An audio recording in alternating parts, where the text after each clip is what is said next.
going? And we're off. To see the wizard? The magical wizard. I was thinking to the races, but is there a wizard racing? I mean, Is that like wacky races? Is it like thematically like wacky races? I think about the magic cookie outfit from the community show that they gave to Pierce. Forgot to turn my volume off. Oh yes, did you now? Sure so did. You're getting some echo over there, are you? Yeah, for just a moment. Sorry. Well, you should stop doing those things. What's going on, Matt?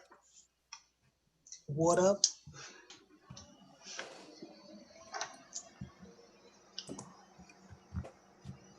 Justin, Matt, cheers. How's it going, boys? So, wow, we're just on Civivi's page right off the bat. You're not even like preemptively going to Knife News to pretend like you care. No, I figured. Yeah.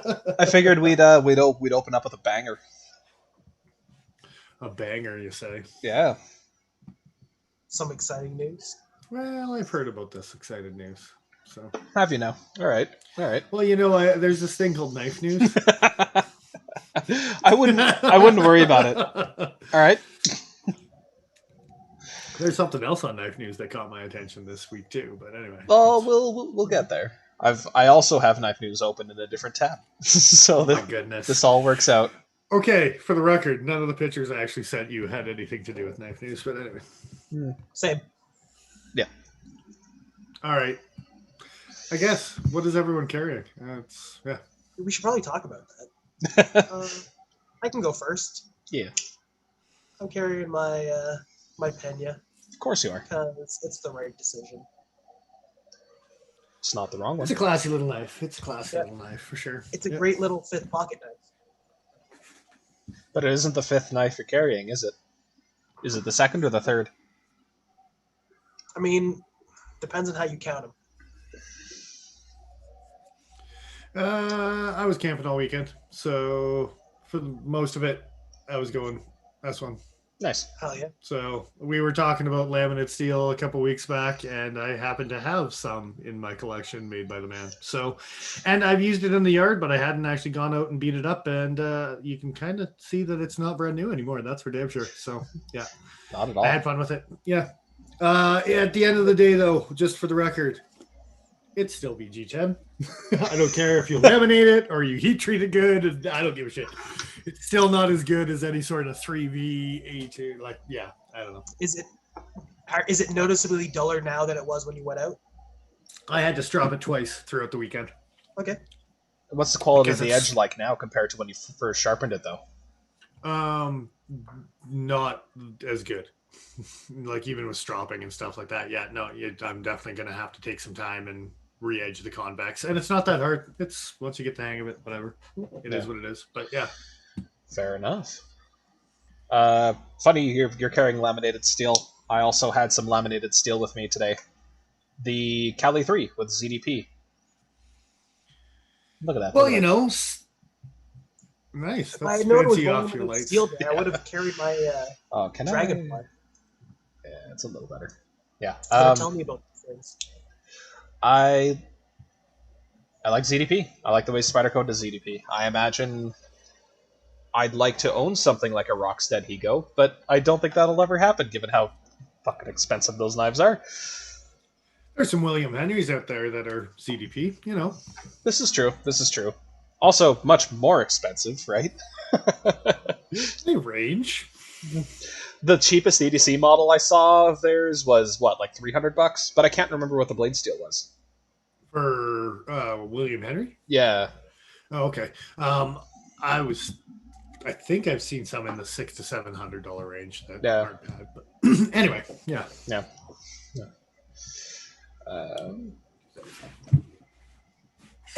While we're on the topic of what we're carrying, Matt's carrying his CRKT Minimalist and his ZT308. Nice. So, there's that. Yeah, because those knives totally pair fantastic with each other. Hey, man. Well, a little bit. I mean, super thin, slicey, easy to resharpen, and then big, big, not messing around flipper with 20 CB. Yeah. You got to test the batoning action on that. See if you can blow out the stop pin or If not. you're going big knife, small knife, there's chores for big knives. I'm just saying. This is true. Just baton with the lock disengaged. Oh yeah, because that's a flawless way to do. Yeah, that doesn't reduce the risk of injury at all. Who cares about injuries? Who needs thumbs, Joe? This guy. I was just gonna say. I was. Dennis got to softballing it first. Somebody had to say it. Yeah. I had a beer in my hand too. It worked out beautifully. It was You could still frame that for the shot, the repost. Nice. Yeah. Have you guys batoned with? Okay, well I know Dennis is batoned with his Contigo. And my Super Freak. I've been harder on my Super Freak than I have on my Contigo as far as batoning goes. That's so funny. Overall chopping power. You can't choke back on like you can with the Contigo. Come on. Yeah. But I mean, the Contigo's got a steel frame, and you're batoning on G10 stainless steel lock inserts. It's fine. Don't worry about it. If you use a log to smash a knife's point through a can to open a can, is that batoning? Because I've done that. Yes, that technically counts. Yeah. Dennis doesn't look happy about saying it, but No, it wasn't the best use. I'll just move this conversation along. It's fine. Yeah, fair enough. Agreeing. No, I get it. Well, we could talk about what's on screen here. Maybe you should. So there's been some developments. Paul, why don't you take us away? Okay, I can take this away. So everybody knows the Appalachian Drifter slip joint. What is it, S35 or their own Damascus flipper slip joint? So like probably the most fidgetable knife on the planet. Just in the sense that you can like flick the knife and then just push and close the blade and just back and forth. This is the closest approximation I have for that action. Which you're such a weirdo. But it's why I want the Appalachian Drifter. Like you have a Sabenza in your other pocket, for God's sakes. Like, yeah, you need to reflect on some things. Goddammit. But you can't. You can't do stream though. That looks awesome on camera. Oh yeah, because the knife is just open and then closed. There's no in between. It's a nice action. I wish more knives could do that. Anyway, exactly. It's a flip joint. That's Thank stuff. Flip joint. Yes, I love that. And actually, I've been to some flip joints. They're all right. They're all right. Nice. But that action is the reason why I want this Appalachian Drifter. Just putting that out there. For sure. So that's the one that exists. They've come out with a Appalachian Drifter 2.0. It is a front flipper. Let's look at this one. Liner locked. Still got a pocket clip on it. S35 again, or their own Damascus. I need it. So quick introduction. Fisk, did somebody say Sabenza? Good introduction. Well played, sir. Well played. Good job. Yeah. I expect no less. All right. So two, what's the biggest difference with this sumbitch? It's a liner lock. Oh, they took away the fidget factor. Well, they did. They took away. Okay. So the top flipper is there. It's not a back flipper. Like it's not like a smock back top flipper, whatever you want to call it. It's now a just dedicated top flipper. It's this. Honestly, I much prefer the old setup. Yeah, I think maybe I do like that pattern on there. Oh yeah, this is an attractive looking knife, but yeah.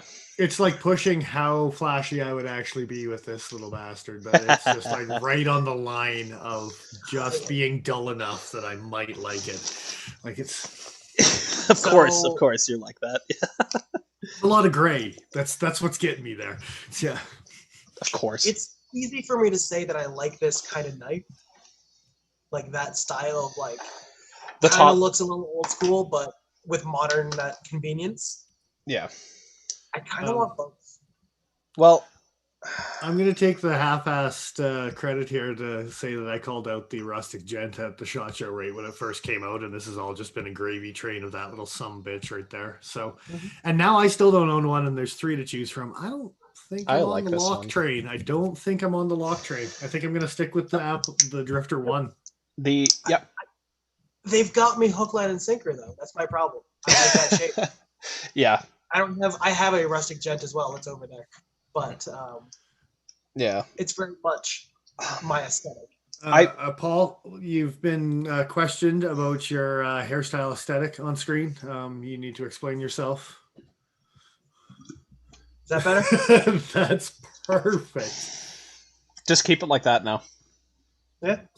That's what you do on YouTube, right? Is just have really fucked up, stupid hair. I was gonna say you got 2 days off after this, man. Who knows where this night's gonna go, right? So. There you go. Anyway, so back on the Appalachian Drifter. Yeah, so I mean, Civivi's done a number of top flippers so far. I imagine this one's going to be no less popular than some of the others out there. But oh Jesus, Paul. No, it's fine. Just run with it. Apparently, we're getting unsubscribed just because of hairstyles, and there's a reason I wear it too, Chris. Yeah. I'm honestly, I don't know how I feel about this. I don't like the addition of the pocket clip on this design. I think it works best in this format, where. Agree. Yeah, I know Paul was saying he's probably going to end up taking the pocket clip off of his and then using his slip pouch to carry the locking variation if he gets it. Because they're basically identical. Yeah. I kind of like that the backlock version comes with D2 and then the liner lock version comes with S35. I think that's a little funny just because a lot of the more traditional guys are going to like those older steels anyway. But they've gone so far with the modern traditional aspects. Oh, dropping keys. That I don't know if it was necessarily the best option to start out with D2 if they're going to go to S35 anyway. So I think the Appalachian Drifter 2 is probably the better buy for someone who's interested in a locking folder just for the money. What is the price jumps up another $25 for it to lock? For it to lock and to get into. Oh, that's right. Sorry. Yeah, the Appalachian Drifter was S35 to begin with. I was thinking of the Rustic Gent that came in D2. Yeah, it's 110 for the standard with a satin finish, and it's 110 for the. Oh no, sorry, it's 98. So yeah, about a $10 jump. So kind of funny about that because the double detent thing is kind of how the original Appalachian worked, right? On a double detent ball, and ZT is paying a nice little premium for their double detent ball. Whereas you go from a double detent on Civivi to a normal liner lock, and it goes up $25. Put through it the other way around, and you throw some double detents on ZT, and they're like, no, I think it's more money than a liner. Has the Appalachian Drifter always been 98? No, I thought the Appalachian Drifter was a little bit more expensive originally. So maybe no. It was cheaper than that when it first came out. It was like really? $80-$85 American. Okay. But Canadian retailers couldn't get very many of them, so those who did kind of scalped the prices. Not saying who, but it wasn't the cutting edge. I can tell you who it wasn't because we haven't been able to sell it yet. Yeah. Because we can't get a competitive price in Canada, so that sucks, right? So anyway. Yes, 100%. So, interesting iteration, but I don't know, still Dennis. Are you you're gonna pick up the original Appalachian Drifter? The Drifter, I think it was a good upgrade. Again, whether it has a clip or whether it doesn't, it could be the off because it is a right hand only. The off pocket for me, but in that slim little whatever, not used a lot form, the clip might be okay in my particular situation because I probably still will carry something else as a main knife. Right. But I totally understand and do not argue with taking the clip off. I might even dabble with it myself and see where it gets me, right? So, yeah, it's the same outline, like it's the same profile as this knife, right? The rustic, almost like more or less. All three of them are the same. Yeah. Really, for how small this knife is, back pocket carry is totally an option. So I don't think that'd be too far out of line for these guys. Yeah. Cool beans. Top. I still want the double D10. Like, yeah. I got to be honest. After I started playing with the over-the-top clothes, especially with the like ZTs, the 220, whichever it was. Yeah, carbon fiber. They made a sheep's foot and a the slip joint. Yeah. That's it. Again, that's I like that action. Yeah. I think it's the 235. I can actually find out right now, I suppose, since we're talking. We should probably know those things. I'm usually pretty good with those things. I don't know where 233 is the sheep's foot, 235 is the clippy, maybe. I don't know. Oh, getting fucking printers. Well, you know, the 0230 is the sheep's foot. Looks like. Okay. Yeah. 30. Yeah, I was off. I don't know. Name your goddamn knives. Yeah. Yes, exactly. Correct. What's the 235? 235? Yeah. Is the drop point. Yeah. That's the one we've got on our shelf right now, right? Yes. Yeah. I think so. I'm not sure if we've got... Do we still have one of those on our shelf? We do.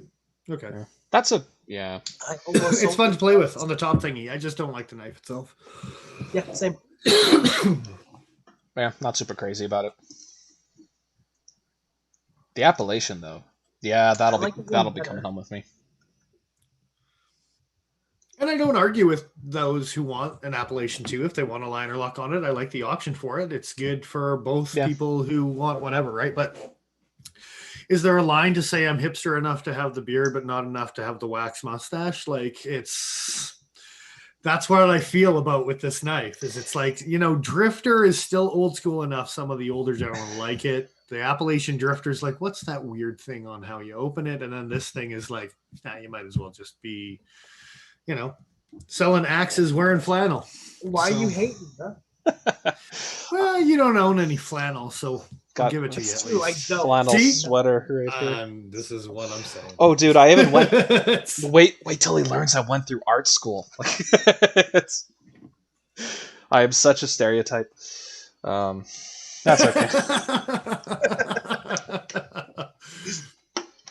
Beautiful. Chef's kiss. All right. We'll get you out in the woods and you can beat some stuff up. It'll be fun. Oh, dude, it's been so long. I need it. Okay, well, I think that's pretty much all we've really got to say, other than we're all fans of the design overall, right? Yeah, that's worth noting. We might even have a review of a new knife soon, if one of us can order a goddamn new knife. Yeah, that'd be cool. Final thought for me, it's nice to see some locking, flipping knives with blades that thin. Like, specifically with that thinness behind the edge. Very cool. Very cool. The hollow grind on these things are no joke, for sure. Yeah. Buck 110 reminiscent type of thing, right? So it's pretty aggressive. Yeah. So what else do we want to talk about from here? I don't know. I've got pictures saved that you guys sent, but I didn't really look at them all that closely, so I mean, if we are knife newsing it, we might as well talk about that combo for Best Tech collab, because this is like Pleroma reminiscent for me. I'm digging this little son of a bitch. Like, it's man, you sometimes like the weirdest shit. It's just like a hint of Elijah Isham without actually being Elijah Isham, and that's probably what I like it. Like, no mustache wax, just like I was saying before, right? So, but it's just, you like the most boring shit normally, but then this stuff with the weird lines and curves you're all about. Okay, and I don't know if you have to log in to actually click on the No Guard prototype thing, but you should do that because there's some micarta versions that you all would be like, all right, that's a good looking knife with the black blade and the micarta and the goddamn. I can't. Are there supposed to be multiple images here? They have 6 on their actual page, but sorry, you have to log in to do it. So. Okay, well, womp womp. That's okay. Yeah. Sorry. Anyway, if you go to Combow, apparently, Greg. Yeah, so KOMBOW on his Instagram page. He's the designer for this guy, and yeah. I'm in. I was trying to find other pictures here. Maybe I should just go to images. No, I'm I don't not. know why I like weird things, but that one, as soon as I saw it, it was like, that's just like artsy enough to tickle some things. It's not the worst looking thing I've ever seen. It's got that subframe lock that someone's going to get sued over, but that's okay. Well, it's probably actually not. It's probably an overlay. It's probably a carbon fiber overlay. Oh, yeah, so I guess you could see some titanium poking out above the clip there. And if you do go to the Knife News article as well, they do have that double picture, which if you just zoom in on, that's actually probably the best view, I think, of it myself. Okay, so that's kind of a cool looking... Is it weird to say that it's not a ZT 850, but it's 850 adjacent? It's, yeah, kind of. But you can tell it's made by Bestech. That front blade shape is a very, like, Bestech is starting to become to having a style. That was almost a sentence. Do you like the Cleaver or do you like the Wharncliffe? Because that Wharncliffe. They're talking about this guy versus that guy. Yeah. Yeah, I can definitely see the inspiration there. Yeah. Yeah, like I said, not same, but cousins.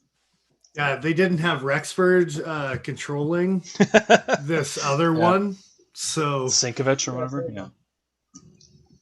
Well, you know where that's going, right? So you've seen the Rexford designs. I love my 804. Don't get me wrong; it's beautiful. This is probably what I'm going to be carrying tomorrow. I love this knife. It's phenomenal. Yeah. Why was this discontinued, man? We got to have an episode talking about discontinued stuff that shouldn't have been discontinued. But anyway. That would be more than one episode, in my opinion. I think it would be a topic we have some words about why the hell did you decide to get rid of? Yeah. Yeah. Did you answer the question, though? Wharncliffe or Cleaver? Do you call this thing a Cleaver? More Cleaver-y than the... this thing I like more than the 850. Hands down. No doubt about it. No. There's two knives on that screen. The blades are different. Yeah. Yeah. A little bit of a curve to it. The point up one is straight. The point down one is slightly curved. It's got a belly. Well, look at that. That little. I like the last one.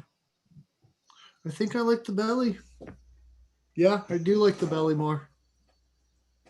I don't like the black line in the belly, but I like the belly more than the flat blade. Well, if that's actually like a two-tone finish, you probably could just sand that off. Well, like I said, if you go, they do have a bunch of different blade styles and blade shapes and stuff like that. If you're able to go to KOMBOW, Combow, it's his Instagram handle, and that's who's making these. M390 as well. Okay. I don't know what the price point is, but I kind of am looking forward to checking it out. Bestech's making a whole bunch of stuff right now, right? So, including Nigel's Midtech, I believe. We could ask that question. And damn, son, that's a nice knife. So, sure is. You're gonna make Mr. Fisk unsubscribe again tonight. Well, I mean, it's not like Tim Reeve is making the knife or anything, but you know, you got to make an unsubscribe at least once or twice. Well, is it like, I was just playing Uno this weekend. We were playing cards because it was camping and fun and whatever. And it's like the reverse direction, right? If you just like upset him enough, it's like subscribe, unsubscribe, subscribe. Like it's, and wherever he lands at the end of the night, I mean, like, fingers crossed. I won't tell you in which direction. You figure that out on yourself. But, he'll be back, I hope. Killer knife. Hold on, does that have... Okay, that's a feature I really like on sculpted clips, but that seems to have internal hardware. So rather than the screw being exposed, it's on the inside of the handle. That's always a nice touch. Yeah, very much so. Weird knife. It's weird, but I like weird things. So yeah, it's kind of growing on me the more we look at it. That Wharncliffe is cool. I'm concerned about the second finger choil, but I always am, and I'm thinking that this one's going to be okay. So. It looks wide enough that it should still be fairly comfortable. And I'll never flipper it, but I also won't flipper delete it either. I think it belongs there. It belongs there aesthetically, but I'm going to Spidey hole that all day. Mm-hmm. Yeah. Yeah, it'll flick nice, I think. Well, big old heavy blade like that. Like how long is that blade? Do they specify the size? No, I don't think they do here. Enough. It looks like enough of a blade. Well, yeah. You can't tell, but it's actually the size of an XL Espada. Fuck. Way to kill my enthusiasm. Yeah. It was like that Microtech they made, the Halo that was like. Okay, that's pretty cool though. I love that stupid thing. You made me like this knife less. Congratulations. You're welcome. So I'm just going to help a friend save some money. I'm just like, put it in that realm. Maybe a little bigger. I'd be okay with it. Don't go too much bigger, you little bastards. But yeah, no, we'll see. Poor Roma's still real good looking. Anyway, what are we on to? I don't know. Was there any other knife news stuff you guys wanted to dig into? That one's the one that jumped out at me. Viper made a traditional. Did we talk? We didn't talk about that last week. We didn't talk about that, but. So Viper knives, for the unfamiliar. I want Viper to be put under the microscope for heat treatment before I start wasting a lot of money on their designs. So, and by wasting a lot of money, you mean there are a lot of designs you would buy if they had good heat treat? I own 2 Barroses, and they are okay M390. Oh, okay. Oh. They're not crazy. They're not shitty M390 either. Yeah. They're okay M390. So what else would you grade as I own okay? enough M390 that scroll down. There's a better picture later in the article. What's that? Yeah, just below there's a much nicer picture of the blades. Yeah. Oh, of the 3 of them. Yeah. They're very reverse Tanto as opposed to Warncliffe. But like Warncliffe, and I don't even know, is this double detent half stop? I don't know what it is. I think it's liner lock. What? Really? Why? I might be wrong. It says plenty of slip joints with bearing pivots. They go bronze washers. I'm okay with that. Go old school. Yeah, I'm down. I'm down on the bronze for sure. Like bronze, not phosphor bronze, or just phosphor bronze? Oh, okay. Yeah. Occasionally, I'll see knives with just straight bronze or brass pivots, and it's weird. It's very strange. I'm so used to seeing phosphor bronze that every time I see a little glint of yellow, it's odd. And if it's anything like the Lion Steel traditionals, I'm sure it probably will have a pretty nice half stop, or I'd like to see it have one at least, right? Like it's So I don't carry this thing enough. I should carry this more often because it's really a pretty knife. You hush your face there. I have an S30 Dragonfly that I'm kind of in love with right now. Okay. For the record, this knife is called the Hug. Yes. That's adorable. Kind of I love it. It's stupid, but I kind of dig it. But it's not what is it called? A bunny hug? Is that what they call a hoodie, like in Saskatchewan or something? It's not a bunny hug because that's just stupid. It is kind of dumb. A bunny hug? Yeah, that's what they call them. But why? I have no idea. Because apparently the hood looks like ears. No. Again, what? No, that's not right. No, there's no. Yeah, Saskatchewan. It's cute, but a little stupid. Anyway, a memoir. Only if you put the anyway on it afterwards. I hate it. Are those the only 3? Oh, okay. They say it comes in many different variations. Do either of you know the Viper Free? The Viper Free? Yeah, we're being asked by Joe Lamar in the chat. Let's take a look. Oh, videos. No, I want to see images. Oh, yeah, I've seen pictures of this thing before. What are we looking at here? I'm gonna pop it open on Blade HQ. Okay, here. okay. D2 micarta. Okay. Wait. Why is it one? Kind of has like this dozer looking handle to it. I don't know. I have no feedback on that particular knife. The tip down might just write it off for me completely there. Just for the record, yeah. It's a liner lock. So, okay, I will say liner lock tip down. Holy moly! And the price point, Jimmy Cocoa Puff. That's American. MSRP 190 almost. That's nuts. Yeah, there's a lot of good knives for that price point before I'd be looking at that one. That's for damn sure. But it's Italian made, man. You got to pay that Italian tax, right? That's sweet, sweet Italian D2. Because Italians are super well known for their treatment of D2 tool steel. Like, if you are really in love with the knife and it fits your hand like a glove, then cool. Like it's but there's always an allowance for that. Like there's a reason I buy so much CRKT. They're not necessarily great knives, but I love a lot of the design language. But this just doesn't look that enticing, to be honest. So for that price point, I'd be looking at a lot of other things before this one hit my list. If this was D2 at like a 64 or 65 Rockwell, then I might be interested. At that price point, that's about the only thing that would get me interested in that knife. Paid 120 Canadian for it, and that's not unheard of. Okay, considering Benchmade's price point on D2. Well, I was just gonna say I paid probably double that for this thing in D2. Yeah. Exactly. Yeah. So, I mean, that's almost running for the Mini, even. The Mini HK off of Benchmade. Like, that's... Well, I can't remember what Fisk drove that guy up to, but it was just mean on price point for that little bastard. Anyway. I forgot about that. Good on you, Fisk, by the way. It was the right thing to do, for sure. Congratulations.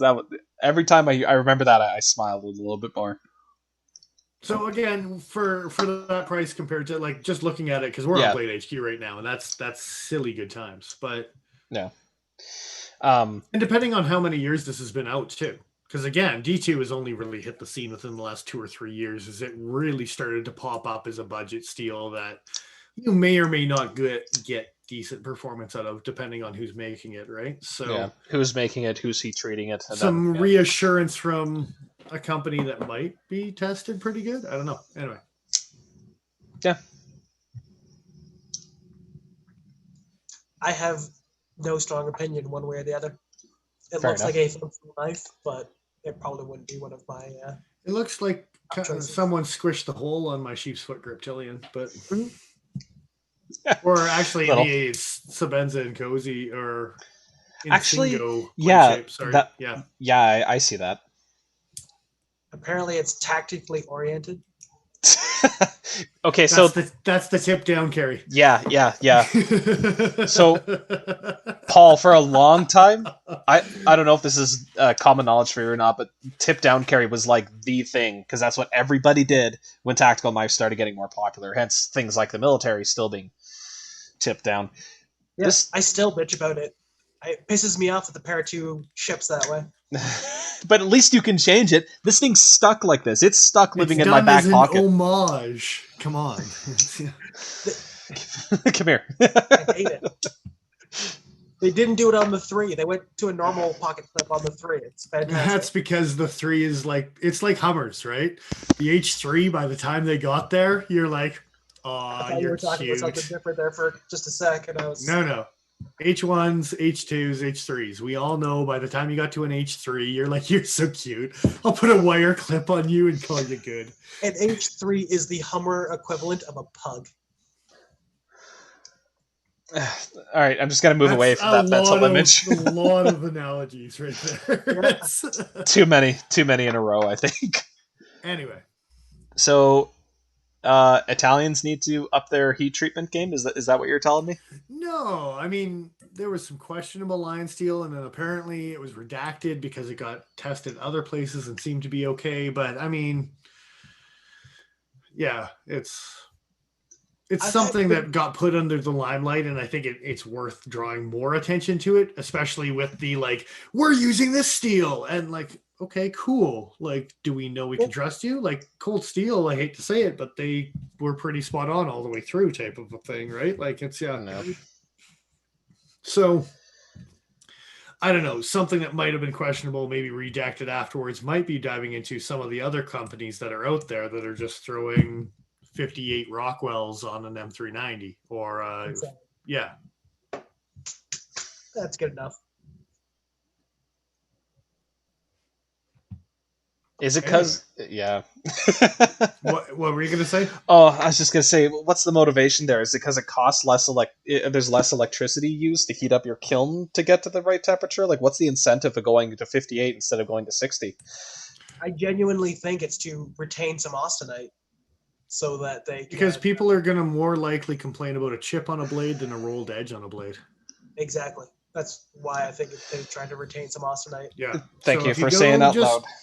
Just on the soft side of things, then the people who do want to push their performance and stuff, if they blow out an edge, then you pry with your knife, you're less likely to snap it. You might bend it a little, and you can maybe bend it back, and it'll be okay. Yeah, I still don't like it, especially at these higher price points. Especially for me, if you're spending more than like $150 Canadian on a knife, you're probably not going to be abusing it and expecting it to survive true abuse. So what the hell are you talking about, sir? Hey, I said abusing. If you're batoning a Cold Steel or a Contigo, that's not abuse. That's a Sunday afternoon. Because those knives are designed to take it. Yeah. But I am certainly not... Okay, there was a whole thread on Blade Forum somewhat recently about somebody asking about the validity of batoning a Police 4 with this thin-ass blade. Batoning this. Okay. With the K390? No, with the VG10. With the plastic handles. The Spyderco runs their VG10 kind of soft. They do. And kind of thick. So not on the Police model, they sure don't. It comes to a pretty thin tip, just like the K390 variant. They're very comparable that way. Well, I mean, this sounds like something that Spyderco should probably give us a Police model with VG10 so we can do some testing and absolutely see further on. Yeah.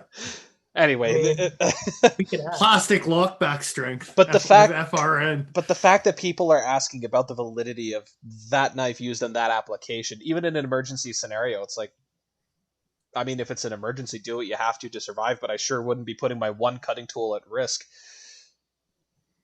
Especially if it's a thin, slicey grind, not something like, okay, my AD-15, sure, you can baton with that. Lightly, maybe, but... I think when you get to the certain point of abuse, depending on who you are, that might vary line to line.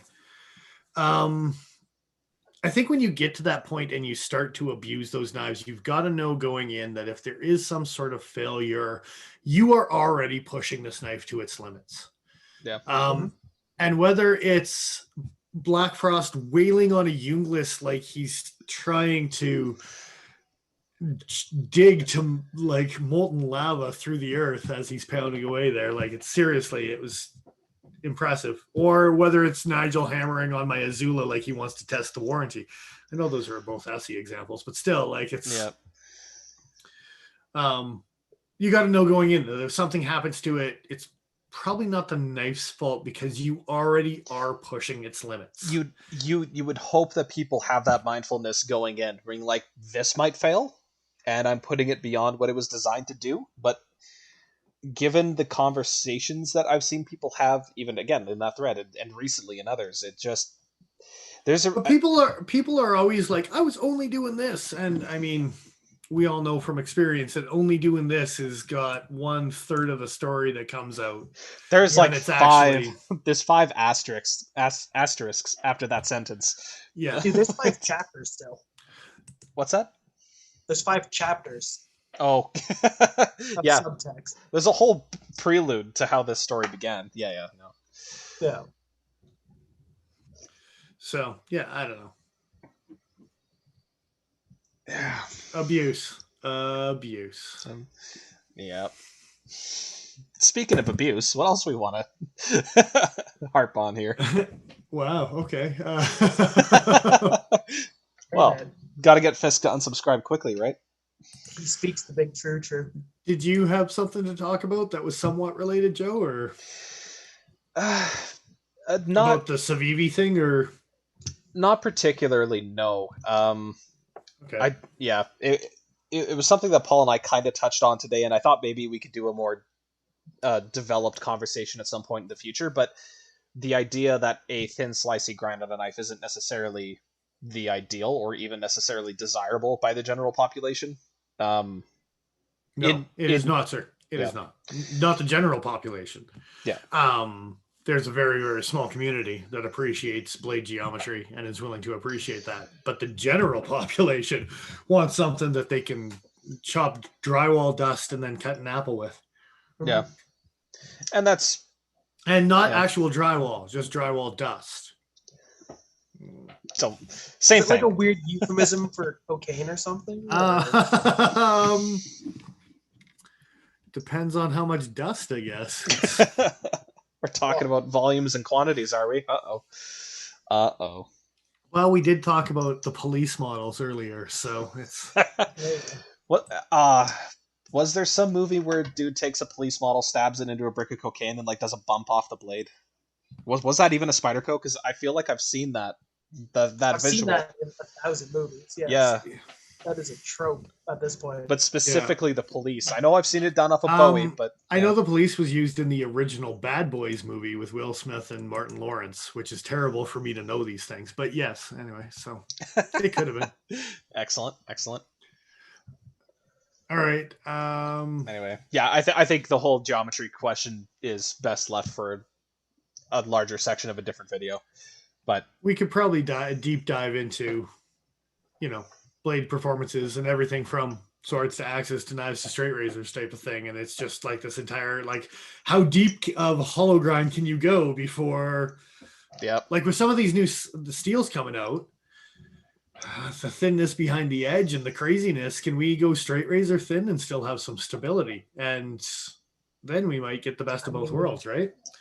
Yeah. I don't know quite how thin people like Big Brown Bear are getting their knives, but I would say they're probably getting in and around that realm for their kitchen knives at least. I'm wondering what Magnacut can do, especially on a hollow ground Sebenza. We'll see. We'll see. We can talk about that because that's one of my things for the night.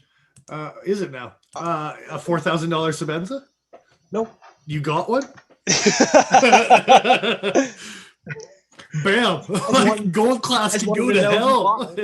Yeah, no shit, hey. What's that, Paul? Said you guys wanted to know who bought it. Knife centers like cha-ching. Some stupid Canadian bought this. Holy shit. Yeah. We had to go third-party shipper just to get it to him. He paid for that too.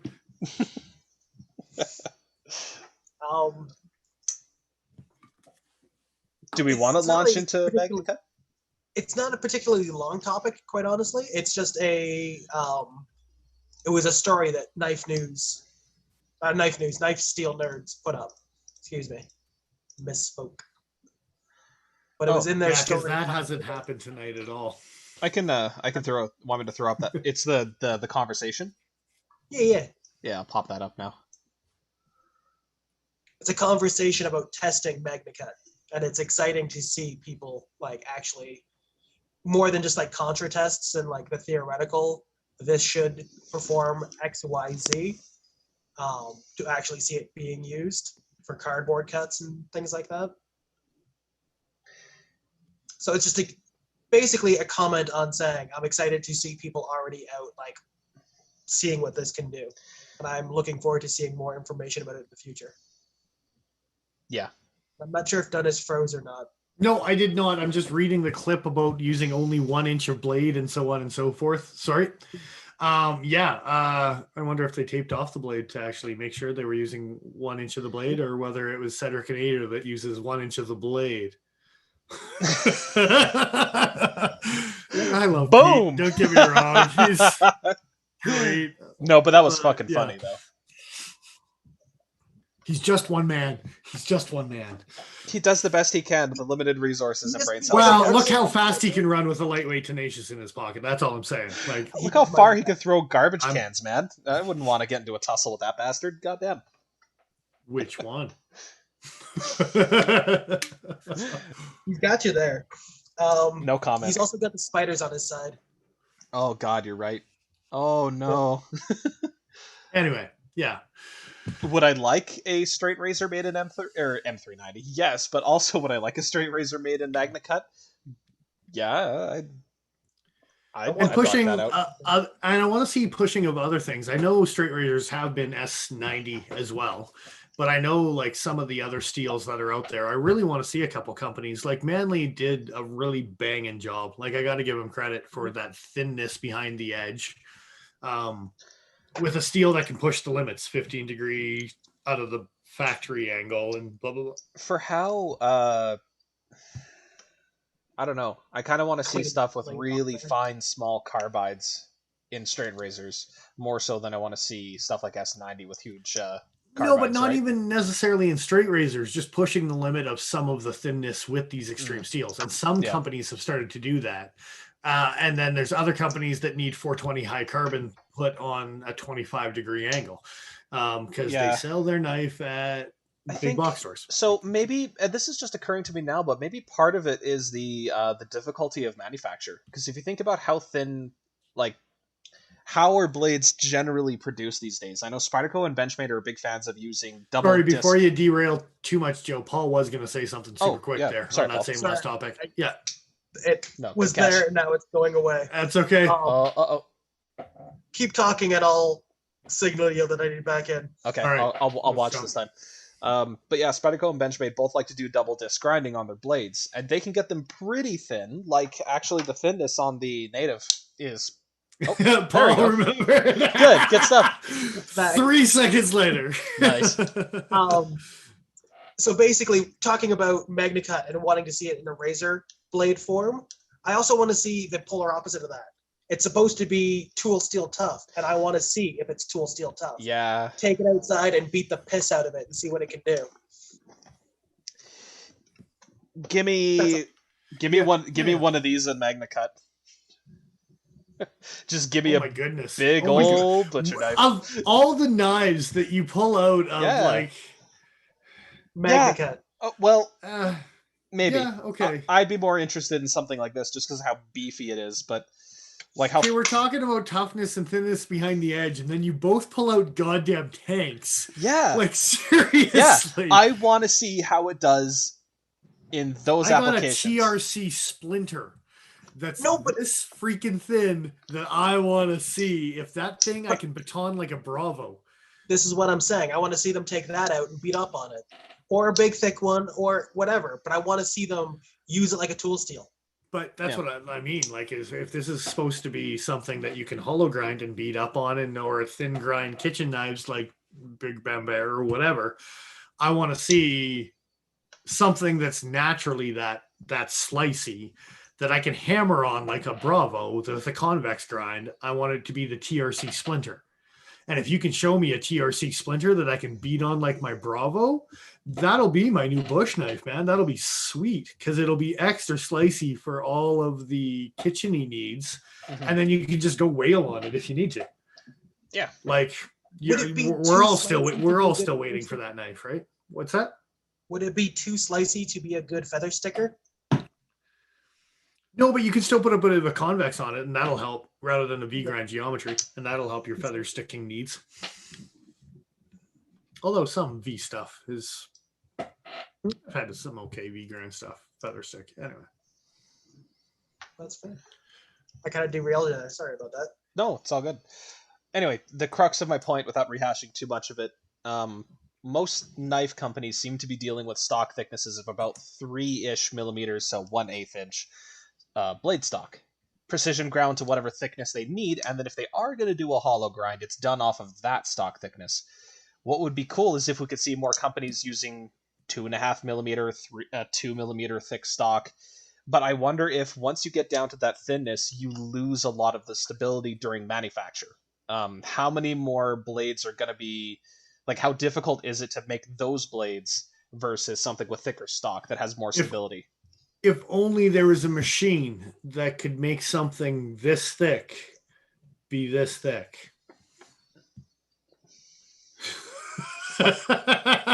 You're gonna have to like introducing chatter and stuff like that because the blades are thin. You're gonna have to. Okay, so what I'm saying is there are surface grinders that'll get you down to that thinness, and you can have a precision ground blade at 2 millimeters thick. That's not what I'm saying. What I'm saying is when you get down to that hollow grind, or if you're getting down to a very thin full flat grind, how stable is that knife going to be during the manufacture process after it's been brought down to that thickness? Well, that's why you don't bring it down to that thickness until you're done a large majority of the manufacturing process.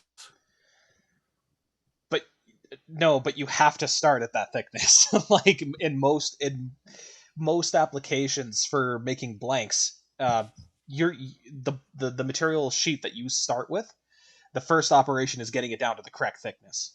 You don't do everything else and then bring it down. Do you see what I'm saying? Maybe you should. I don't know if like I'm saying, like maybe it's easier and do the hollow grind and everything at a 3 mil thickness and then surface grind it down to a 2.5 mil on either side, and all of a sudden you've got something that's extra slicey because you're done. Yeah, I don't know. If you had a way of just an asshole with the imagination. I mean, I'm not actually sure how those lapping machines work, but maybe that would be possible. It's just about if your center line is here, how do you make sure you don't remove more material on this side than you do on this side? Like, how do you? Because we live in the year of 2021. Like it's. I don't think material sciences are quite as advanced as you want to think they are. They are and they aren't. Like it's only a matter of time, my friend. I think it's actually easier to 3D print that stuff with those crazy metal sintering machines. It's easier to do that than it would be to grind it for mass production. Yeah. What we need is one of those Kershaw offset knives. The offset. What was the new one that we were talking about that brought up the offset? It was a new blade by Lion Steel. No, it wasn't even new. It was the tie dust. Anyway. Yeah.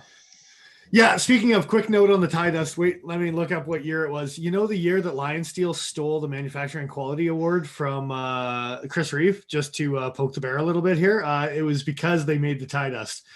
Yeah, whatever year that was. So that was the year that the judges decided that the skeletonized MIM style blade should take quality away from Chris Reeve. It's a quality award, not like a machining award, because I could see the machining award.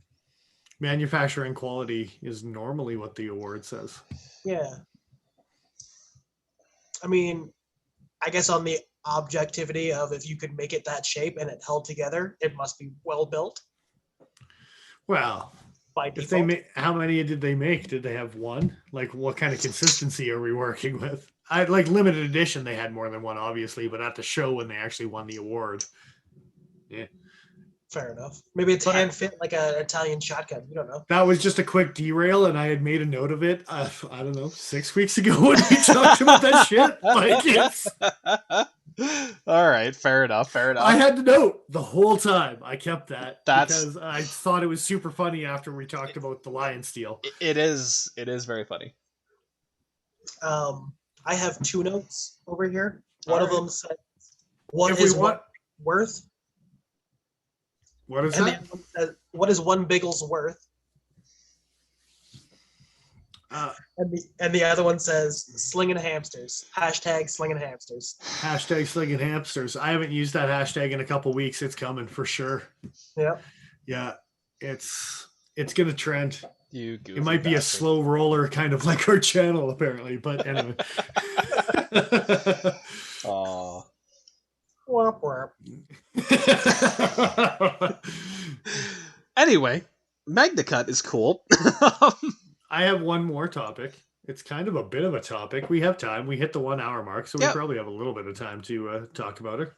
I'm sure we do. So I'm stealing other people's information as well, because that's what we do on this channel, is talk about things that other people posted and critique them like assholes we are. And there was a Wii knife video that came up that was showing off some new Wii knives that was at Bladeshow.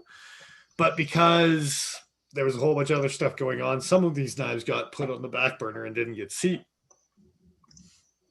Some of them did. I know Paul called out the Quark, I think it was, the little medallion-y looking Kiradashi double-bladed. So yeah, they kind of dabbled on it again, but they dabbled on some other things that actually caught my eye, and good, bad, ugly, I don't know. But I figured we might look at some new Wii knives that are coming up. Sure. Apparently, Justin has woken up and joined us back in chat. Welcome back, bud. Welcome back to the land of living. Well, good stuff. Good stuff. I'm glad you could join us for this intriguing conversation that we're partaking in. Oh, of course. Dennis is bored, so. So which photo do you want me to throw up first? Well, the Quark, because we just talked about it, and we talked about it again, so we might as well throw that little sumbitch up to begin with. Let me see it. I need it in my life. There it is. M390 and carbon fiber and titanium, so apparently it doesn't weigh. Yeah, dude, it's got a fucking compound grind. That's so ridiculous. Much useless effort. I love it. It's all the stupid. I'm so into it. It's all the stupid. It should have all just been the thinner grind. I'm gonna spend way too much money on that. Please tell me it's at least chisel ground and it's not. I think it is. I'm pretty sure it's chisel ground. If that has the dual grind on the other side, like seriously, dude. It's actually the opposite dual grind. It's the blade does this.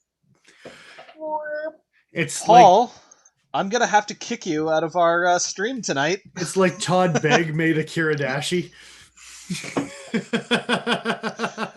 No. Or no, not Begg. Besh. The Besh edge where it was the tip. That makes a lot more sense. I'm gonna say there's not speed holes in the blade. No, it's not Begg. It's Besh. My mistake. Okay. There it is. The Quark. Oh, maybe.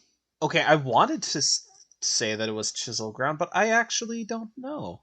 Who knows? It looks chisel ground. I hope it's chisel ground. It better be chisel ground. Only the ridiculousness of 2021, time will tell.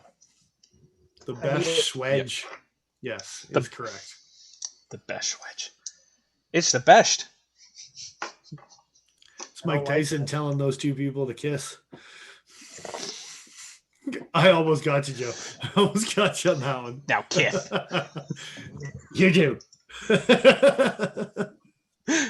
I am not going to comment about Mike Tyson so that if I ever meet him in life, he won't punch me out. Yeah, I hope he just laughs, as many people probably do. That's fair. He smokes a lot of weed, so that helps his cause. He seems to have mellowed out a little bit over the last couple of years. We can look at some other things, though. I took some notes on this sumbitch, and I've got some comments. So about the Quark? No, some of the other Wii stuff. Oh, yeah. We already know about the Quark. Yeah. So what's the next photo I should throw up? Well, the first one is like the two hands holding the both knives. The knife is called the press check. Is that the one that they had prototypes of? They didn't have the finalized versions available yet? I don't know, but these guys had two knives to show off, so that's what I took pictures of. Yeah, there you go. There's like this reverse tattoo-y looking thing and this harpoony looking thing that are flippers. Yeah, I kind of like the look of the blade shape on the reverse. The recurve with the Tonto at the end, the blue one. I kind of like the look of that, to be honest. I used to have a Greg Littlefoot. Littlefoot? Sweet. Littlefoot. Is it not Littlefoot? What's his name? Lightfoot. No, we're going with Littlefoot for now. Greg Littlefoot. That's some Land Before Time bullshit that just came out. Man. Cheers, Greg. Cheers. Greg Lightfoot, I apologize. I have a Mirko in one of his designs, or had a Mirko in one of those designs with that blade shape, very similar. It was a fun knife. So these guys, 20 CV, 2 layers of G10 over top of titanium frame locks. That guy. I just wanted to bring up that Mirko because it is a very similar blade shape. That's right. We're eating tree stars over here.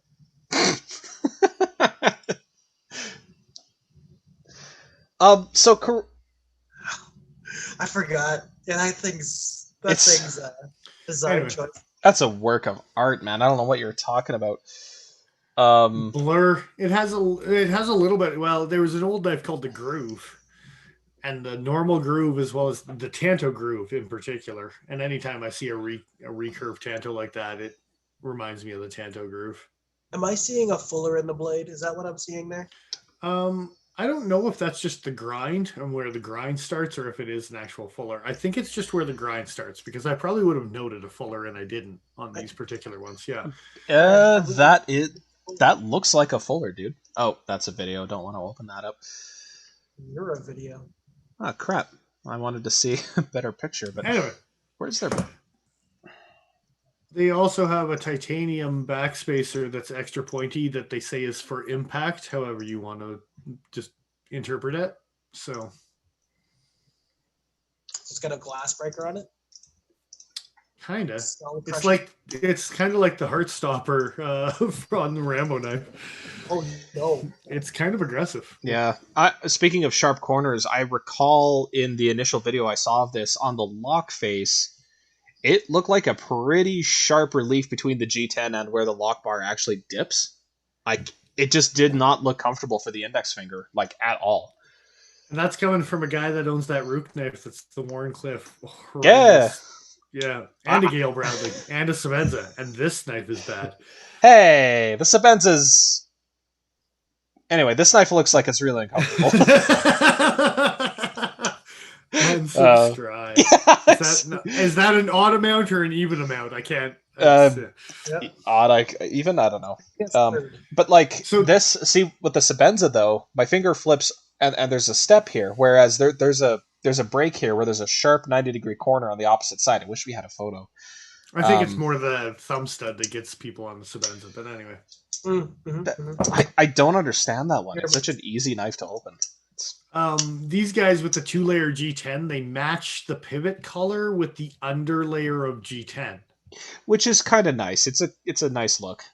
On one of the knives, on the blue one, and then the underlayer on red is black. So they put a black pivot color around. Yeah, they really they should have. Yeah, 1000%. As soon as they mentioned that, I was like, I didn't even notice a pivot color because I was looking at the blade shape on the Harpoony one.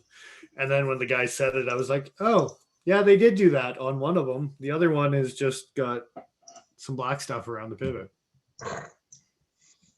Just some black stuff. It might be a color. It's all color. Omnicolor even. One might say.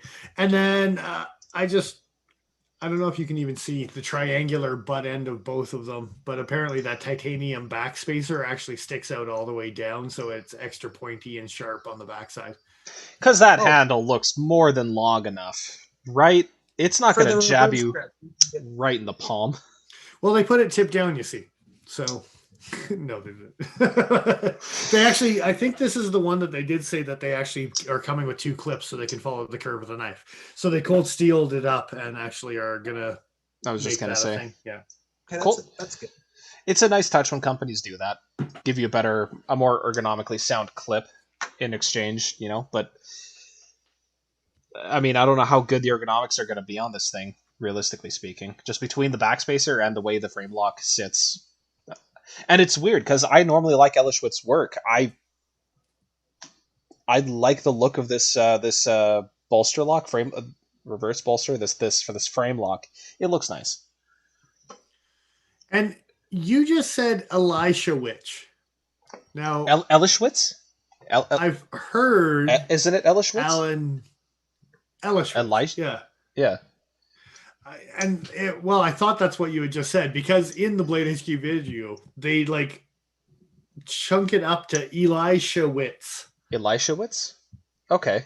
And they do each one individual. I don't know which one is correct, but Alan Elshwitz is always what I've said, and I thought I've heard it said like that as well. So yeah, I don't know. I'm not even going to attempt. To say yeah, made me when they said it very like slow and deliberate each syllable. I was like, Mr. Alan E.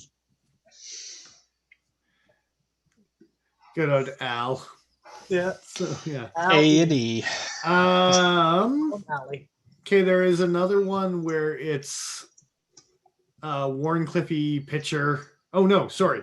The back spacer pitcher, and then This boy here. yeah, and then the other green handled knife that's beside it. Those two pitchers would kind of, yeah, that one, and then I think it's a Tantui looking. This thing with the holes in the blade. Yeah. Called the Arsenal. Yes, looks like a Gerber. Oh, I see. Yes, this was that like partial integral thing they had going on, right? Okay, I don't even know. Okay, so I think who did it in this one? I'm not sure. It is a collaboration with someone. I want to. Okay, no, wait. Is this the Terrell Todd? I think is the guy's name. It's kind of out there because he has a custom called Terrell Todd Knife and Tool, and they misspoke and called it the Terrell Todd Tool, and it made me laugh. And I think it actually made the guy from Blade HQ laugh as well when he said it. Yeah. Terrell Todd and Tool or something like that. He forgot the word knife when he said it. Fair enough. Todd and Tool.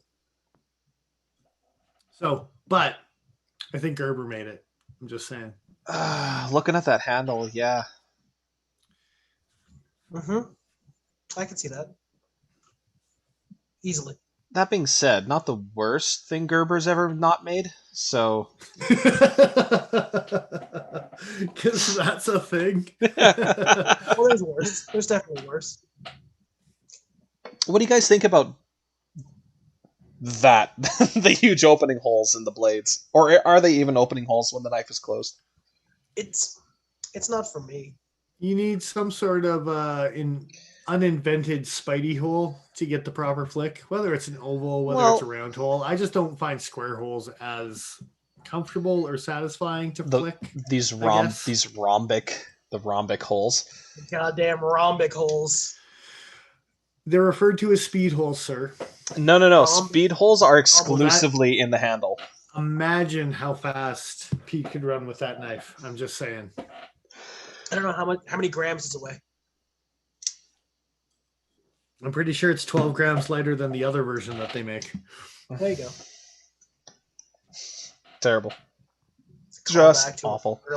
I don't really have anything to say to this other than it's an integral G10 over top of a titanium frame lock. So the titanium's not actually integral part of this knife. Is it? But the G10 is. So that's kind of a neat feature, but as far as the actual... What? Sorry? I didn't realize that. I apologize. Oh, yeah. Here's the... I've left the picture. It should come up on your screen in a sec. But yeah, so you can see the G10 and you can see the titanium separated. That's kind of a neat feature for this knife, for sure. It's definitely... Maybe not the easiest thing, but definitely cheaper than just a full titanium integral. But, man, I gotta say, the profile for this knife is just not really grabbing me at all. I wonder if you can flex it like a bug out. Probably. The screws are down on the body. Probably. I don't know. I don't think so. I mean, no, probably not. There's probably thick enough. It looks like a beefy enough knife. It's probably something. Yeah. But it's interesting that they did it that way. What about it specifically is making me not care for this knife? Because it looks like it was built in 1994, dude. Like, I'm gonna go ride my DeLorean back in time with this knife in my pocket. That was before 1994, by the way. But I had to go back in time to get there, so it's okay. Okay, fair enough. 88 miles an hour, man. I refute your face. That's right. I've refuted it. Your face. I'm sure it's a nice enough knife. I'll just turn myself off here. And Dennis is done for the evening. Anyway, we can go on to other things because I don't give a shit about this knife. Yeah, I don't really. How about that Warren Cliffy boy? Well, that's the one that I do want to talk about because that's the one that I am really digging. Let's bring that guy up. I'll bring up the reverse picture as well. Well, the reverse picture just points out all the fancy hardware. It sure does. This is the Roxy 3. So, Yeah, it's a thing now. It's a thing. That clip, what the hell is going on with that clip? It's got like this little S-curve thing going on. Sure does. It's Interesting. Odd. I wonder how that's going to feel in hand with those corners. Just there. I wonder if it reduces spring pressure on the clip, makes it a little bit easier to get into the pocket. Yeah, that might be part of it. And brass anodized color, so it's not actual brass. I believe it's still all titanium, but all the hardware is gold. Yeah, gold. It's gold. What the Benchmade proper should have looked like, you know. With their flame anodized hardware on the S90 version. Oops, we burnt it. I like that Best Tech. You like what's that? Sorry? Said I like this in the same way that I like that Best Tech we talked about earlier. Maybe. But they have multiple Roxys as well. This is the Roxy 3. So there is actually on Wii's website, they do actually make a couple different Roxys. But I think this is probably my favorite so far. I like the look of this one. How long is that blade? So as long as the length of whatever his hand is there. So Thanks. There's some ratio. Deal with it. I'm guessing it's like a 3.5 inch blade. Griptilian size, 3 1/4 ish. I don't know. Something like that. Yeah, okay. I could see that being fairly comfortable. Yeah, I don't hate it. But if you actually went to go to Wii's website there, Joe, and just type in the word Roxy, ROXI, because there's a couple that'll come up. Oh, okay, I'm just gonna go to their actual website. That's the better idea. Well, I was hoping the Google would be quicker, but it sure wasn't. ROXI. I don't know about Joe, but I know for sure. Back to the Future 3, right? Right, Dennis? What's this now? You've seen Back to the Future 3? I probably have. I've seen all 3 of them, but the only one that matters is the first one. Like, seriously. Get your shit together. Come on. The cowboy one was pretty okay. If you have learned all the rules, I don't know, was the second one, it was all of a sudden in the future, wasn't it? No, the second one was, yeah. When they came back and everything had changed. Yes. And then the third one is with the train, and they're in like the 1800s.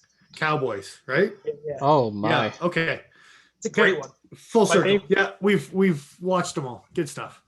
So the one the train, it's terrible. It's terrible. So there's the Roxy and the Roxy 4 are the two that turn up when I search for Roxy. And I know that you're gonna like the Roxy 4 just because you're silly, Which one's Joe. This? Yeah, I kind of like Roxy 3. The new one's the Roxy 3. So the one we're looking at in Dennis's picture here is the Roxy 3, but the Roxy 4 with the 4-inch blade looks nice. With the But why isn't there a Roxy 2?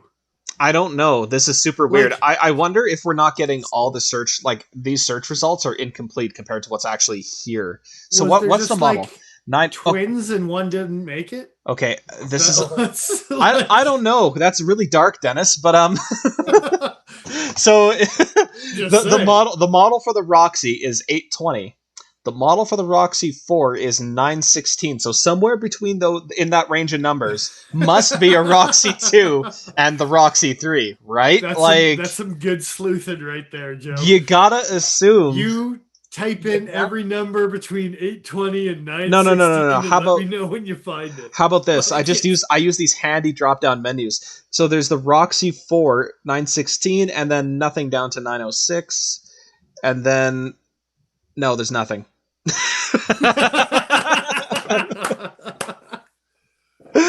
Oh, that's so stupid. So stupid. That poor twin. Yeah, I like the Roxy 4. I like the Roxy 4. Wait, so is the Roxy is the Roxy 3 just a 3-inch version? Does that mean it's like Cali sized? Oh, I think I might like both. No, but better looking. Jeez, man. Then the Cali? Are you kidding me? Look at how gross this thing is. Like, you tried to make... Okay, the Roxy 4 looks like a Viking sax that they didn't make long enough. Like, it looks like the Condor Viking sax that they didn't make long enough, by the way. Dennis has thoughts. Straight up, that should have been a 8 to 9-inch blade. And so then I would have bought the shit out of it. But So it kind of bothered me that the Roxy 4 is the older knife when the Roxy 3 has a lower number, but apparently it's called the Roxy 4 because it has a 4-inch blade. What's weird about this? So how big is the original Roxy? It's not a 1-inch blade. That's bullshit. It's Look, this is a 2.6-inch blade. Who the fuck do these people think they are? It is a 2.6-inch blade. It is a 2.6. This is totally a military para 2. You're right. Para It's total horseshit. It doesn't make any goddamn sense. Okay. Like tip down on a military. Doesn't make any goddamn No, sense. it's stupid. It's my least favorite feature of that knife, and I love this knife. Man, oh man. Okay, but at least the Roxy 3 does come with an over travel stop because people need that in their lives, and Rexford isn't making enough money. Oh man. I'm looking at the original Roxy now. There's so many pictures that just like, oh, it's like someone. Did you say Rexford? Is that a Rexford design? The Rexford over travel stop, isn't it? Whose was it? Over travel's Hinderer. Come on. Oh, man. sorry. How dare you? Yeah, the disc style over travel stop. Yeah, Hinderer. I don't know. Dare you? I think I like the look of the 4 more than I like the look of the 3, but not by much. Not by much. I think I would happily own both. You should, and they all have that S curve on the handle. You should click on the original Roxy too, because that stubby little son of a bitch is cute as hell. It is kind of cute. Okay, between the black or the silver, it makes me not care about what was the goblin? Oh, dude, sure they were best tech. Look at the black. Look at the contrast of the hardware. And the rest, that's cool. I don't normally care for DLC coatings. I can take them or leave them, but in this particular case, that looks so cool. I like that contrast. I really do. Yeah, I'm into that. Cool. That's my favorite out of the bunch, by the way. Is the Roxy? Yeah, the Roxy 3, and now kind of the Roxy 1, and you guys can keep your goddamn Roxy 4. That's gross. I'd probably the only other Wii knife that I really. What's that? Can I put a Spidey hole in it? No. There's already a Spidey hole in the other two. Yes. Only if you put multiples. But then Cap City Creations will go after you for the Geordie design that he has, or maybe Skeleton. Does Skeleton have holes in his? Okay, that's the thing. Skeleton's fixed blade that he did with Riot looks very similar to the Roxy 3. Poking the bear. Like, and holes. There's no holes. It doesn't have the holes in it. No. The holes in the Roxy, they're in the in the handle. In the skeleton blade. Doesn't the skeleton have like a series of perforated small holes? Oh, yeah. Okay. Yeah, it's in the. It's totally a different knife. It's completely different. There's no difference between the ball lock on a Manix and an Anthem. Shut up. You count the holes. You don't want to talk about it. There's lots of differences. One of them's round. The other one's round in a different way. Shut up! Round in a different way. I'm not even sure what that means, Joe. Well, round like a tube versus round like a ball. They're both round, just in different ways. He's just been told that. It's like just round in a different way. Round like a tube. You're not fat. You're just round in a different way. Oh, brutal. Oh, terrible. Awful. Yeah, more than a little bit. So I think other than the Roxy 3, we only have one more, and that's that stupid goddamn pen. Joe or Paul, you're not. We're talking about the pen. You can buy one, but you are not allowed to bring it to work. You can take pictures of it at home. That's all I'm giving you. Oh, that's fucking funny. I want the Civivi one anyways. Have you seen this one? Yeah. So it's got to fit. Seen the video of it and how it works? I've seen it spin. Oh, you're not allowed to bring it to work. That's all I'm saying. So, all right, I'm gonna go look it up right after this video. Which video is this from? It's Blade HQ's Wii knife video, and I will give them credit because I did steal their pictures, but I cropped them so I didn't say Blade HQ, so I wasn't gonna have to actually give them credit, but I might as well because that's where I got the pictures from. Anyway, you spin it and it's freewheeling. It's like spinner top, and it's like a chess piece, but the inside has the Wii logo that spins on the inside. That's super fancy. Yeah, it's a very nicely machined pen, but is it loud? God, And then it's bolt. Well, the spinning is like a fidget spinner spinning. It's Yeah. type of yeah. But then it's bolt action, so you can spin and bolt action together. It's a contest. You start a stopwatch, and then you flick the spinner, and then you see how many times you can actuate the bolt before the spinner stops. And apparently, we is claiming that it's one of the smoothest knives or smoothest pens that's ever been produced as far as the bolt action and spinning action and the blah blah blah. Because I mean, I will give them credit. Like my ball bearing system on the Pleroma is like as top notch as it comes. I don't know enough about pens for me to think that they maybe have an edge on these guys, but I have a sneaking suspicion. I will straight up pocket check you at work and make you put it in your bag. I'm not even kidding. And that's for all of our sanities, not just Nigel's. You can't even give me the benefit of the doubt and give me 1 day with it? No. No more so than a crisp-bladed tie light annoying the shit out of me. Yeah, but that thing just exists. I mean, what are you going to do about it? Exactly. Every time you pull it out, it's too many times. Oh, but I love this thing. It's so stupid and wavy. Look at it. Look at how wavy this is. It's great. Oh, it's amazing. I haven't even carried mine in a while. The honeymoon phase was short.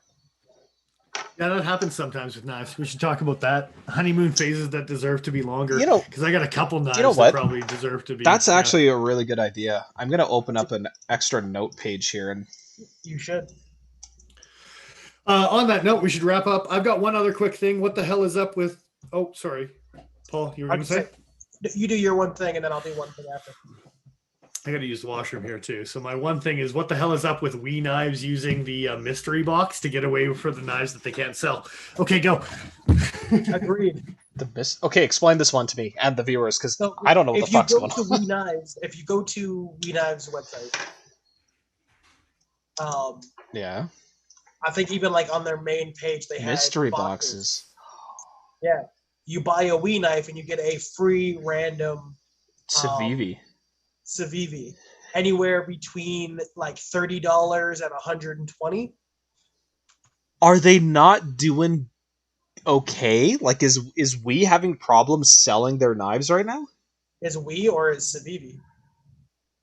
Okay, at the price point Civivis are sitting at, I don't think they're probably having that hard of a time moving around. Wii knives are fucking expensive, though. I mean, yeah, they're well made. Absolutely, they're well made, but they're more expensive than most Spyderco Benchmade high-end offerings. They're using excellent materials and machining, sure, but they're pricey.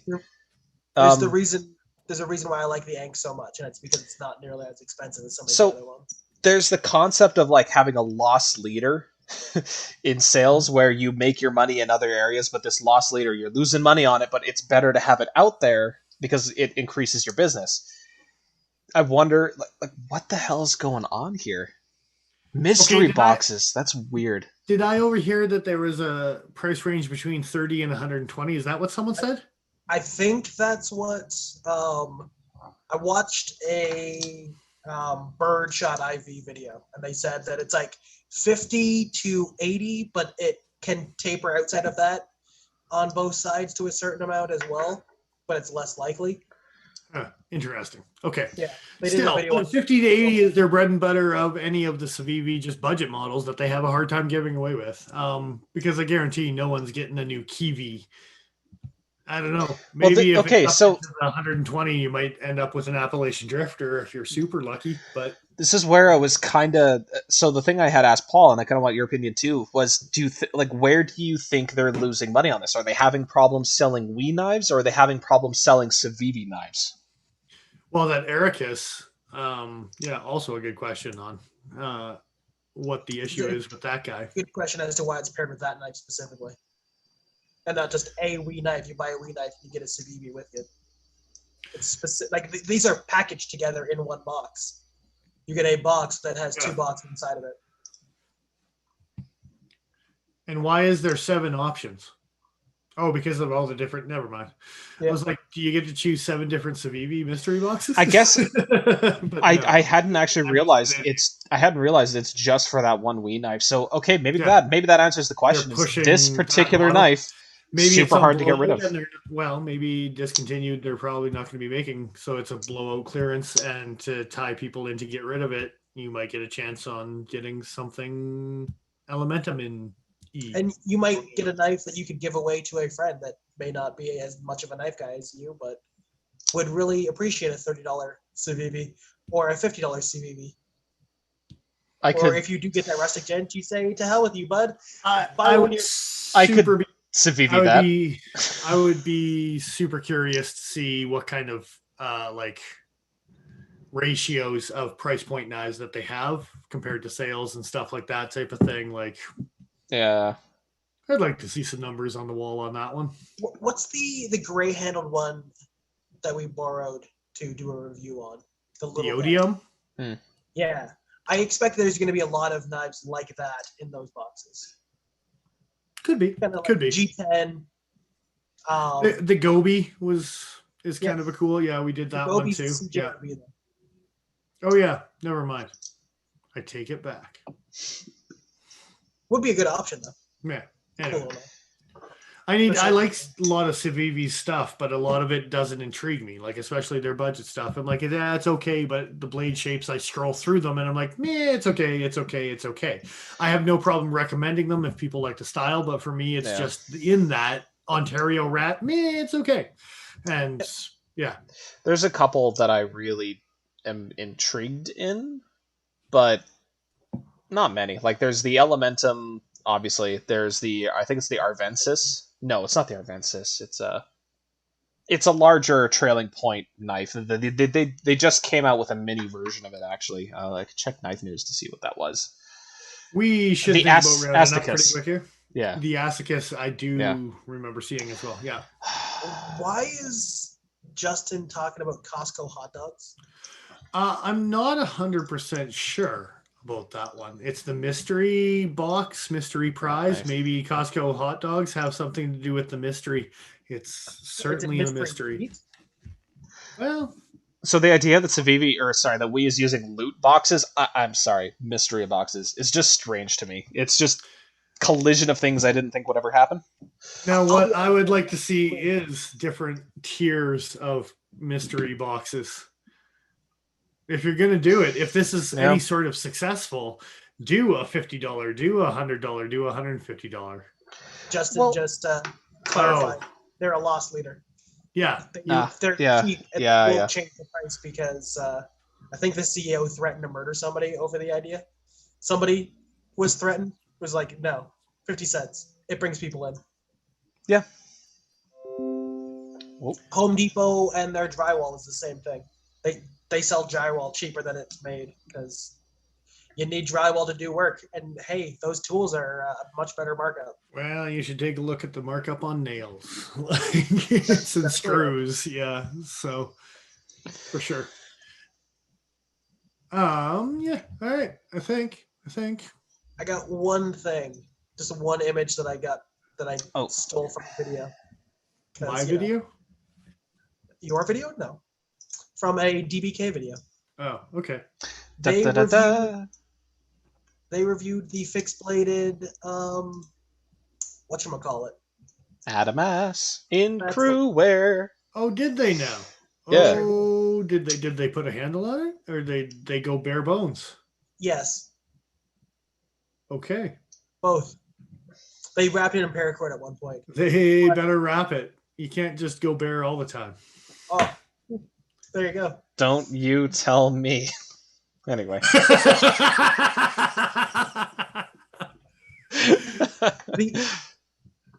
The thing that stood out to me the most, because I knew that the knife would do work and that it might be a little bit uncomfortable in some areas, it apparently is surprisingly comfortable to baton without without a wrap on it. So all that chamfering really paid off. Yeah. Yes, yeah, but I think if you're just holding in a grip and you're just pushing down on it, the skeletonized tang would just pound through. Yeah, they were expecting reverberation apparently to cut. Like when the stuff that like runs up to your elbow. Mm-hmm, mm-hmm. A lot of that has to do with the handle material itself, and you not being able to get a good grip because whatever the material on vibrates up. But if it's just the steel blade itself, I can see why it wouldn't, because any sort of firm grip is just going to dampen that. That's fair. Yeah. The thing that I found most interesting about the video. Obviously, they're smashing the edge into a brick right there. They did some destructive testing on it. And it wasn't exactly like slicing paper cleanly afterwards, but it was like, yeah, it needs to be sharpened. It's dull. It's not damaged. It's not chipped. It wasn't deformed in some like terrible way. It had gone dull. So as far as the heat treat, it looks like it's pretty freaking good. Yeah. Which is good news. And that kind of roundabouts us to the exotic steels kind of pushing the limits of what they can do on performance versus abuse, right? So yeah, 100%. It's just nice to see that, just because Benchmade messes up once doesn't mean that they don't know how to heat treat a knife. Just because they don't know how to make the locks good on the folders doesn't mean they got their shit figured out on the fixed blades. I'm just saying, man. Like, I got a gray mini right here that I'm afraid to beat the shit out of. That's fair. It's nice as hell, by the way. It's nice as hell. It's worth noting. But as soon as I can get a brown one instead, I probably will beat it. I don't care what gen it is. I'm going to beat it up. I don't care. I'll send it back to Benchmade 3 goddamn times if I have to. Fix it. Can you replace that lock for me, please? Yeah. Are you getting some slip or? I haven't treated that black one hard enough. Like, honestly, I've cut 3 things maybe with it. Like, it doesn't get pocket time because I fully plan on moving it along as soon as the brown ones become available again. Right. So I'm keeping it in good condition and not wearing or EDCing it. That's awfully nice. I might nice tomorrow, of you. just because. Yeah, Tomorrow's a Monday. I got paperwork day. Maybe I'll just EDC it just because. Something fun to play with. Yeah. Yeah. So Crewware is awesome. They also shot it 3 times after like substantially pounding it into a log. That's all good. Extra. What you're saying is it's not the QSP Bison with Chinese D2? It stood up okay? No, it held up. Like, it wasn't even shot. Okay, so here's the thing with the shooty things. How deep, like, they pound the tip of that knife in and the geometry of that tip changes every single goddamn time they do that test. There is no consistency with how deep they go in compared to the geometry of that tip. And every knife is different. So that... yeah, cool. But certain knives, if you put them in a little bit, like not as much, and they're a finer tip knife and blah, blah, blah, like, I don't know. You're watching DBK and expecting scientific results? Well, they stab inflatable gator and make fart noises. So, I mean, take it for what it's worth. The reason they put it in deeper, though, usually, is because that is more abusive. It's not less abusive to put it deeper. What? No, I would argue that it's more abusive to have less of the tip of the knife embedded in, because then you get more leverage, right? If you're going to throw it out of the piece of wood, if it's deeper, all of the force goes into breaking it. It can't pull it out of the piece of wood. Sure, but the fracture point, like what Dennis is saying, is going to be different depending on how far the blade goes into the material. 100% it is. So if you put a Kershaw leak 3/4 of the way down into the blade, I'm saying why they do it. Okay. They do it because they feel that having it sturdily set there, like Scalagram did a video where he shot. It's okay. So I think what Paul is saying, the breakage to how deep he had pounded it into the piece of wood. I think what Paul is saying is if it's sturdily pounded into the piece of wood, the bullet is going to do the damage on the steel. It won't be the deformation of the blade embedded into the wood. Yeah. It's not a matter of trying to break it. They're trying to shock the shit out of it with a bullet. Yeah. They're not trying to break the blade because it's coming out of the... Yeah. Fair enough. Yeah. But I understand where you're coming from, Joe, and I completely agree. If you were to put a Kershaw leak this far in, and you're going to snap the blade. If you put it this far in, it's not going to snap the blade nearly as easy. Yep. And what I was saying is... DBK doesn't have any sort of scientific measure of science, even compared to Pete running fast with a lightweight tenacious. That they have less scientific accuracy than he does. 100%. So it's all over the map on whether a blade can take it or not. If a blade is in small enough and gets shot out of the actual thing. Maybe they didn't put it in start off, but it's a strong enough blade to just pop it out, and they do that 3 times and they still count it. That's what I have an issue with some of those. If you want some level of repeatability, what you need is you need a torque or a torsion wrench, and you need a vise, and that's going to tell you, okay, we're full stock thickness, it's clamped, and we know exactly how tightly it's clamped. And then you need to shoot it. Yes, with pinpoint fucking accuracy every single time. Exactly. Yeah.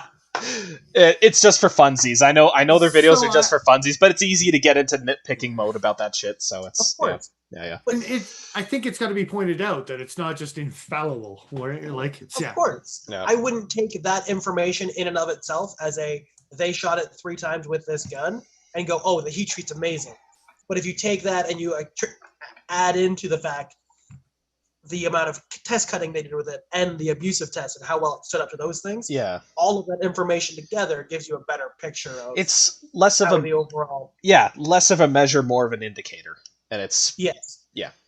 And I think that shit's just funny. I watched the video of Cutlery Lover shooting his fucking, what was it, a Rat 3 with his 308. Like I watched those videos. I find them entertaining, but yeah. I'm guessing that knife didn't break.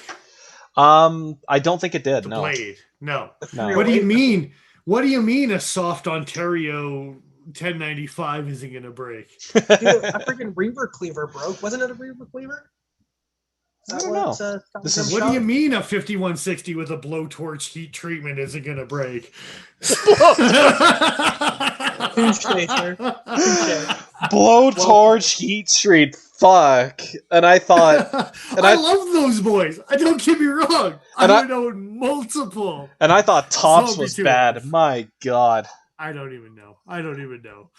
But they have like some stuff they can beat the crap out of. But if you get something that might he not also be shot it with a AK-47. What's the 30?